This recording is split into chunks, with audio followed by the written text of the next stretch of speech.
유다의 왕 여호사밧과 백성들이 평안한 날들을 보내던 중 갑자기 전쟁의 소식이 전해진 것입니다. 모압과 암몬 그리고 세일산 사람들로 이루어진 큰 연합군이 예고 없이 유다를 침략하려 하고 있다는 보고였습니다. 이 소식은 그야말로 나라 전체를 뒤흔드는 충격이었습니다. 그 소식을 들은 여호사밧 왕의 첫 반응은 무엇이었을까요? 성경은 이렇게 기록하고 있습니다. 그는 두려워하였다. 믿음이 있는 왕이었지만 두려움은 피할 수 없는 감정이었습니다. 우리 역시 살면서 그러한 순간들을 맞닥뜨립니다. 인생의 큰 결정을 앞두고 사랑하는 사람의 건강이 위협받을 때, 혹은 예기치 않은 재정적인 위기를 마주할 때 우리는 여호사밧처럼 두려움에 사로잡히게 됩니다. 하지만 여호사밧은 그 두려움에 무너지지 않았습니다.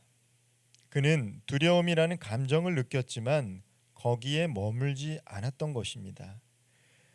그 두려움이라는 감정에서 떠나 곧 하나님을 찾기로 결심했습니다. 그리고 그는 온 유다에 금식을 선포합니다. 이것은 단순한 종교적 의식이 아니었습니다. 금식은 자신을 낮추고 하나님 앞에 겸손히 엎드리는 태도의 표현이었습니다. 여호사밧은 하나님을 향해 시선을 돌렸고 자신의 능력이나 군사력에 의지하지 않겠다는 결단을 금식이라는 행동으로 나타낸 것입니다. 4절 말씀 제가 한번 읽어보겠습니다. 유다 사람이 여호와께 도우심을 구하려 하여 유다 모든 성읍에서 모여와서 여호와께 간구하더라. 왕의 결단에 온 백성이 함께 반응했습니다. 남녀노소 심지어 어린 아이들까지 모두 예루살렘 성전 앞에 모였습니다. 각자의 사정이 있었겠지만 모두가 함께 하나님 앞에 나아갔습니다. 이것은 단순히 국가의 위기 상황이었기 때문만이 아닙니다. 이는 그들의 마음속 깊이 하나님이 유일한 구원자이심을 믿고 있었기 때문에 가능한 것이었습니다. 그들은 하나님을 찾고 또 찾고 간절히 부르짖었습니다. 사랑하는 성도 여러분, 우리가 위기 앞에서 해야 할 일은 두려움을 피하는 것이 아니라 하나님께로 우리의 마음을 돌리는 것입니다. 여호사밧은 백성을 대표하여 하나님 앞에 나아가 구체적이고 깊이 있는 기도를 드립니다. 이것은 단순한 간청이 아니었습니다. 그것은 하나님의 성품과 약속을 기억하며 드리는 믿음의 고백이었습니다. 그는 먼저 하나님을 향해 이렇게 고백하고 있습니다. 6절 말씀 제가 읽겠습니다. 이르되 우리 조상들의 하나님 여호와여, 주는 하늘에서 하나님이시니이까 이방 사람들의 모든 나라를 다스리지 아니하시나이까. 주의 손에 권세와 능력이 있사오니 능히 주와 맞설 사람은 없나이다. 여호사밧은 하나님께서 역사의 주인이시며 세상의 모든 나라와 민족을 다스리신 분임을 선포합니다.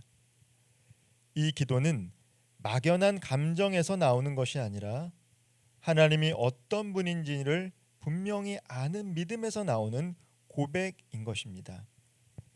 그리고 여호사밧은 하나님께서 이스라엘에게 주신 땅의 약속을 기억하며 호소합니다. 하나님께서는 이 땅을 조상들에게 기업으로 주셨고 환난 중에 이 성전에서 기도하면 들으시겠다고 약속하셨기에 여호사밧은 그 약속을 붙잡고 기도한 것입니다. 믿음이란 결국 하나님이 하신 말씀을 신뢰하고 그 약속을 삶에서 붙드는 태도입니다. 또한 여호사밧은 적국의 악함을 하나님 앞에 고발합니다. 이스라엘이 광야를 지나올 때 하나님의 명령을 따라 암몬과 모압, 에돔 사람을 해치지 않았지만 그들은 지금 그 은혜를 배신하고 유다를 침략하려 하고 있다는 것을 고발합니다. 여호사밧은 이 불의를 하나님 앞에 아뢰며 하나님의 정의로운 개입을 구하고 있습니다. 12절 말씀입니다. 우리 하나님이여 그들을 징벌하지 아니하시나이까. 우리를 치러 오는 이 큰 무리를 우리가 대적할 능력이 없고 어떻게 할 줄도 알지 못하옵고 오직 주만 바라보나이다 하고, 자신의 무능함과 혼란스러움을 숨기지 않고 드러내는 이 고백 속에 진정한 믿음의 용기가 담겨져 있습니다. 여호사밧은 자신이 왕임에도 불구하고 모든 지혜와 능력이 부족하다는 것을 하나님 앞에서 고백합니다.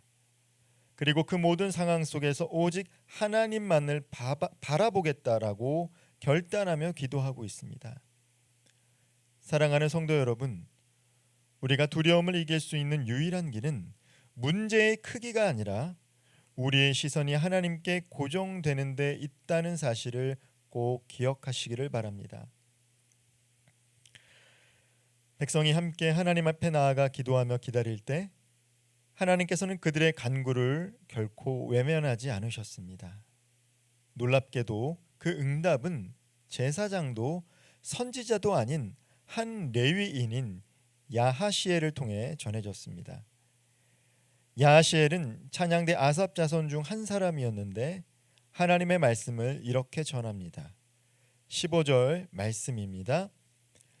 야하시엘이 이르되 온 유다와 예루살렘 주민과 여호사밧 왕이여 들을지어다.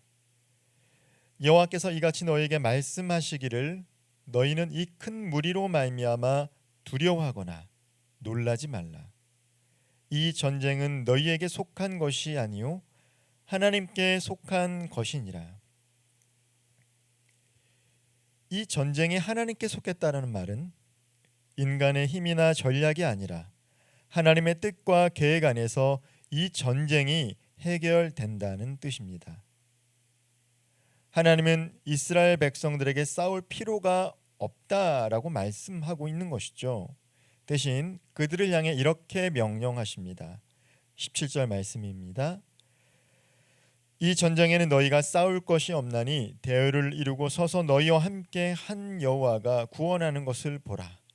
유다와 예루살렘아 너희는 두려워하지 말며 놀라지 말고 내일 그들을 맞서 나가라. 여호와가 너희와 함께 하리라 하셨느니라 하매, 이는 아무것도 하지 말라는 말이 아니라 믿음의 태세를 갖추고 하나님이 일하시는 모습을 지켜보라는 말씀입니다. 우리가 위기 앞에서 해야 할 일은 하나님의 뜻을 신뢰하며 우리의 삶의 자리를 지키는 것입니다. 그리고 여호사밧과 백성들은 이 말씀 앞에 엎드려 하나님께 경배합니다. 그것은 단지 종교적 예배의 행위가 아니라 하나님이 그들의 참된 왕이시라는 고백이자 하나님의 응답에 대한 신뢰의 표현이었습니다. 그리고 이어서 찬양대가 큰 소리로 하나님을 찬양합니다. 이 찬양은 아직 전쟁이 끝나기 전 승리를 눈으로 보기 전의 찬양이었습니다. 그러나 이 찬양이야말로 믿음의 강력한 증거였습니다. 사랑하는 성도 여러분, 두려움은 우리 삶에 늘 찾아오는 손님과도 같습니다. 하지만 그 두려움을 이기는 길은 기도와 찬양이라는 믿음의 무기를 들고 하나님 앞에 나아가는 것입니다. 여호사밧은 위기의 순간 가장 먼저 하나님을 찾았습니다. 여호사밧은 자신의 연약함을 고백했고 하나님의 능력을 신뢰했습니다. 그리고 하나님의 약속을 들었을 때 찬양으로 그 믿음을 표현했습니다. 우리도 마찬가지입니다. 지금 우리의 삶에도 크고 작은 전쟁이 있습니다. 병과 싸우는 분도 계실 것이고 관계의 아픔 속에서 마음이 찢기는 분들도 계실 것입니다. 재정적인 어려움이나 불안정한 미래 앞에 서 계신 분들도 있을 것입니다. 하지만 오늘 말씀은 분명히 우리에게 선포합니다.